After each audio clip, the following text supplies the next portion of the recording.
Hello বন্ধুরা, এই বৃষ্টি ভেজা সকালে তোমাদের সবাইকে জানাই শুভ সকাল। কেমন আছো তোমরা? আশা করি সবাই ভালো আছো, সুস্থ আছো। আমার একটা নতুন ব্লগে তোমাদের অনেক অনেক স্বাগত। আর আজকে হলো রবিবার, তার মধ্যে আজকে দিনটা খুব ভালো দিন, ফাদার্স ডে।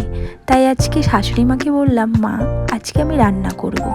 তাই আজকে শ্বশুরমশাইয়ের সাথে সবজি বাজারে চলে গেলাম। প্রথমে গেলাম মাছ বাজারে বাবার সাথে। রবিবারের বাজার ছিল প্রচণ্ড ভিড়, তার মধ্যে ফাদার্স ডে ছিল, আরও ভিড় ছিল। তারপর মাছ কিনলাম, কিনে এসে বাড়িতে চলে আসলাম।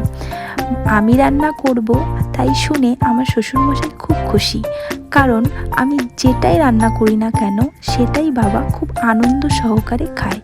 আমার হাতে রান্না খেতে খুব ভালোবাসে। আমি খুব একটা ভালো রান্না করতে পারি না, তবে যাই রান্না করি না কেন বাবার খুব ভালো লাগে। বাজারে মাছ হয়ে গেছে, কাতল মাছ বড় বড় ভাজা হবে। আজকে ফাদার ডে, আমার ছেলের বউ আজকে ফাদার ডে পালন করবে। আর পিকার আরেকজন মহিলা, পিকার জানাশোনা পিকার মা, তার থেকে নিলাম মাংস, হ্যাঁ, এবং আমার ছেলের বোর্ড থেকে নিলাম দই মিষ্টি, হ্যাঁ, এবং আমি যে দিলাম চিংড়ি মাছ। এই চারটা আইটেম আর ফ্রাইড রাইস। আমরা আজকে দুপুরে শ্বশুরমশাইয়ের সাথে কী কী বাজার করলাম চলো তোমাদের সাথে শেয়ার করি। এখানে চিংড়ি মাছ নিয়েছি, বড় বড় চিংড়ি, গলদা চিংড়ি, চিংড়ির মালাইকারি করব আমি। আর এখানে হচ্ছে পাঁঠার মাংস, আর নিয়েছি হচ্ছে কাতল মাছ ভাজা করব। রান্না করার আগে কিছু কাজ ছিল ঘরের, করে নিলাম। তারপর মাংসগুলো ধুয়ে লবণ হলুদ দিয়ে মাখিয়ে নিলাম। মাও আমাকে অনেকটাই হেল্প করলো।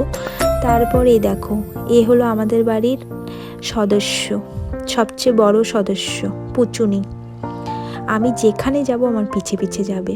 তারপর চলে গেলাম রান্না করতে। প্রথমে পটল ভাজা করে নিলাম। এদিকে দুধ বসিয়েছি, কারণ চিংড়ির মালাইকারি করব আমি নারকেল ছাড়া, তাই আমার দুধ লাগবে। পটল ভাজা হয়ে গেলে আমি চিংড়ি মাছগুলো এক এক করে ভেজে নিলাম। তারপর কাতল মাছও ভেজে নিলাম। চিংড়ি মাছটা লাল করে ভেজে নেওয়ার পর চিংড়ি মাছের মালাইকারি বসিয়ে দিলাম। এই চিংড়ি মাছের মালাইকারিটা আমি সেকেন্ড বার করব নারকেল ছাড়া।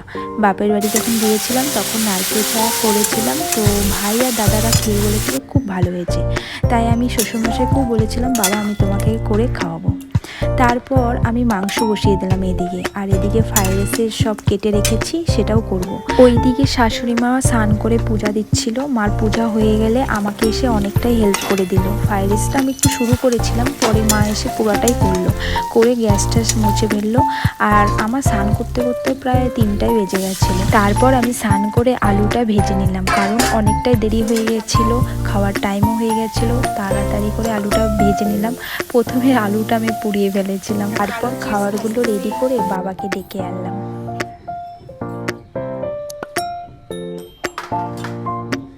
বাবা, আজকে ফাদার্স ডে, তাই আমি এত রান্না করে তোমাকে খাওয়ালাম। কেমন লাগছে বলো?